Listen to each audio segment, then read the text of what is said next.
फार महत्त्वाची जबाबदारी असते आणि त्या महत्त्वाच्या जबाबदारीबरोबर विशाखाताई राऊतसारख्या ज्यांनी आधी पण गटनेता म्हणून काम केलं आहे त्या माझ्यासोबत आहेत. माझ्याबरोबर सगळे हे यंग जनरेशन जे नगरसेवक आहेत ते सगळे माझ्यासोबत आहेत. आणि अनिल परब म्हणा, अनिल देसाई म्हणा, संजय राऊत साहेब म्हणा, विनायक राऊत, या सगळ्या ज्येष्ठ नेत्यांचं मला मार्गदर्शन आहे. आदित्य ठाकरे साहेब आणि उद्धव साहेबांनी जी जबाबदारी दिली आहे ती आम्ही समर्थपणे नक्कीच करू कामगिरी. आणि जे जे अशी पण आमच्यावर कायम संकटं येत राहिली त्या संकटाला आम्ही सामोरं जायला तयार आहोत. यावेळी विरोधकांची संख्या जास्त आहे, तेच विरोधकांचा पावर दिसेल.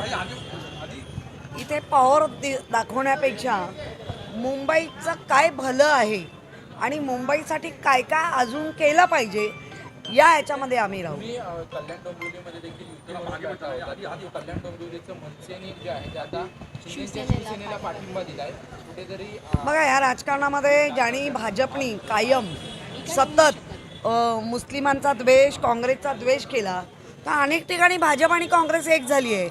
त्यामुळे ह्या राजकारणांच्या समीकरणाला काही मी फारसा आम्ही महत्त्व देत नाही आहे. ते पक्षप्रमुख बघतील. आम्हाला जे कामगिरी देतात की नगरसेवकांकडनं सगळं काम करून घ्या किंवा जे ते आम्ही करू. आमचं काम आम्ही पण पाच सहा महापालिका तुम्ही एकत्र लढला, 2 भाऊ एकत्र लढले, असं असताना शिंदे शिवसेनेला पाठिंबा मनसे देते. ज्यांच्यावर टीका केली पूर्ण निवडणुकीच्या दरम्यान त्यांच्याशी मी ह्याच्यावर काही बोलणार नाही. ह्याच्यावर ते आमचे पक्षप्रमुख.